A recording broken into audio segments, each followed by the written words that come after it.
A essência de Deus é inesgotável. Ao espírito contemplativo e à experiência religiosa, revelam-se constantemente novos aspectos, e o coração humano pode responder a cada um deles. Deste modo, falar de Deus é já quase falar da oração. Contudo, o assunto não pode ser desenvolvido por completo nesta introdução.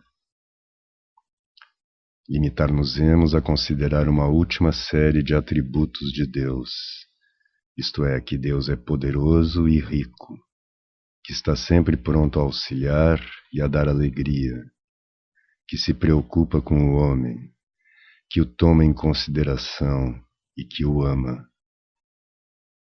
É a este aspecto da essência divina que se dirige um dos movimentos fundamentais da oração, a impetração e a ação de graças. Há imagens do divino em face das quais não é possível a impetração nem a ação de graças. É o que acontece quando se considera Deus como a ordem sagrada do universo, ou como a ideia do bem, ou como o mistério da existência. A um Deus assim concebido, o coração do homem não pode dirigir-se com as suas misérias. Em face desse Deus, a impetração seria tão insensata como a ação de graças. As únicas possibilidades seriam o respeito ou a admiração. Mas a revelação diz-nos que Deus é um poder vivo, que é força de vontade, de ação, que é um ser que pode ouvir e responder. Deus é espírito, e não apenas no frio sentido de lógica pura ou de força ordenadora que o termo espírito adquiriu em muitos casos. Deus é espírito no sentido que lhe dá a Sagrada Escritura quando fala do Deus vivo. Ele é o Criador e o inesgotável, é o que está próximo, o que é bom.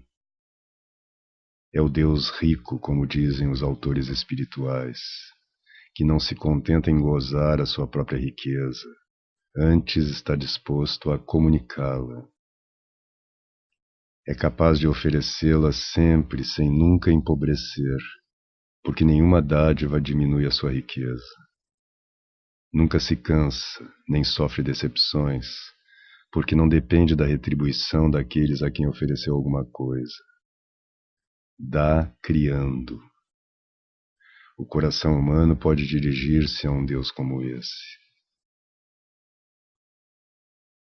Deus não vive numa sublimidade olímpica, bem-aventurado em si mesmo e indiferente aos problemas da existência humana. Se assim fosse, não seria possível uma impetração verdadeira. Podemos dizer a priori que estaria destituída de esperança e de dignidade. Mas a revelação nos diz que ele se preocupa com o homem, que o ama. Toda a Sagrada Escritura está cheia da revelação do amor de Deus. Toda a existência de Cristo o proclama. É uma verdadeira revelação, porque se manifesta um fato que nunca pode ser conhecido pelo ser do mundo e do homem. O amor de Deus, que a revelação atesta, não significa apenas que Deus quer o bem da sua criatura. Ele a ama de verdade, com uma seriedade que a encarnação comprova, de tal maneira que o próprio Deus se entregou por inteiro a esse amor. E, se assim nos podemos exprimir, fez dele o seu destino.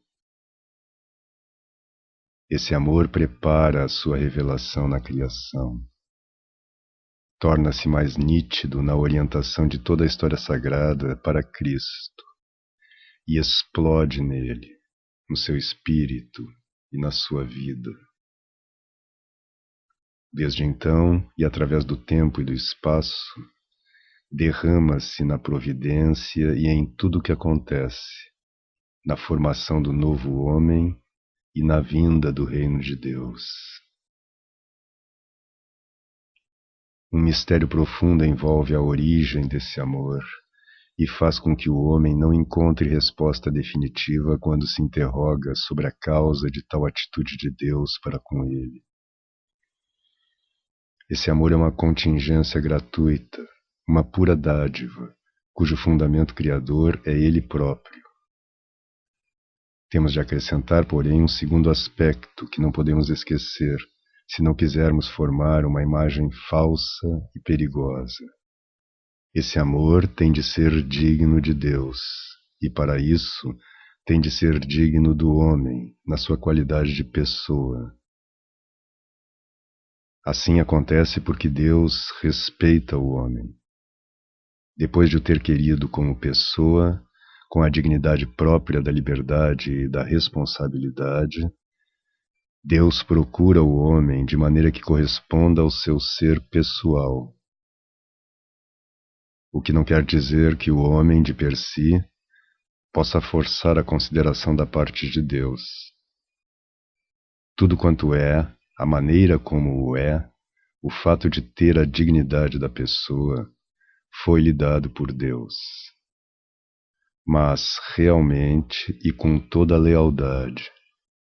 Por isso Deus toma-o a sério e, em atenção à sua própria honra, respeita a honra do homem. Devemos insistir muito neste ponto, pois há uma maneira de considerar a soberania de Deus e a problematicidade do homem que não é digna nem de Deus nem da sua criatura. Não se pode honrar a Deus desonrando o homem.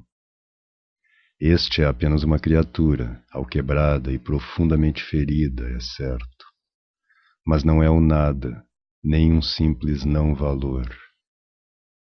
É alguém que tem um profundo sentido diante de Deus quando o ama.